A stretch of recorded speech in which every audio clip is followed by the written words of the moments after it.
Hey, what's up guys? Today we're going to be working on this dirt nasty low 9th Gen Civic SI, and we're going to be installing a camber kit. We're doing this because when you get this dirt nasty low, it changes the geometry of your suspension. In this case, it's causing excessive negative camber, which as you can see here is causing ridiculous inner edge tire wear. In addition to the camber kit, we're also going to be installing a set of Achilles tires. There are many different types of camber kits you can get. For example, the front of this car has camber plates, which came with the coilovers he installed. But there's also camber bolts, eccentrics, and in this case, we are installing new upper control arms, which give you a camber adjustment. Okay, so let's get started. First thing you need to do is jack your car up. And when you do this, be sure to use jack stands. You're also going to need your jack later in this job, so be sure to just put some jack stands under there. We get spoiled here at the shop with the lifts, but this is really something you could do in your driveway.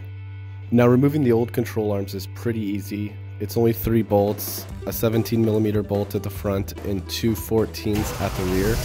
The only part I found tricky is the rear inner bolt on the passenger side is blocked by the exhaust, but if you come in with a long ratchet parallel to the exhaust, you can get it off. Now, with all your bolts removed, it's just a matter of getting your pry bar in there and popping the factory arm out. With your old arm out, it's time to install the new adjustable arm in reverse order.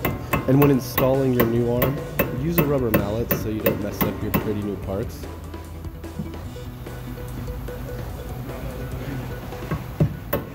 Remember to torque your bolts, the front bolt to 65 foot-pounds and the rear bolts to 44 foot-pounds.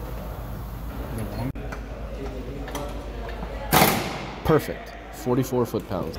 Now, when torquing these bolts, you're going to want to do it with the car at its normal ride height.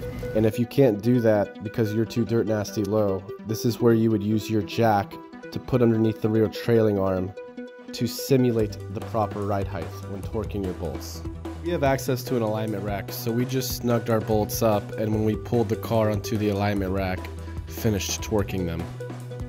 Now, we don't have an in-ground alignment rack. We have an above-ground one, obviously, so we had a really hard time getting this car up here. After struggling for a while, we ended up building a little ramp to put on top of our ramp, and that seemed to get the job done. And with the alignment done, Lane can enjoy his new Achilles tires for more than 3,000 miles. Hey, thanks for watching, everybody. I'll see you guys later.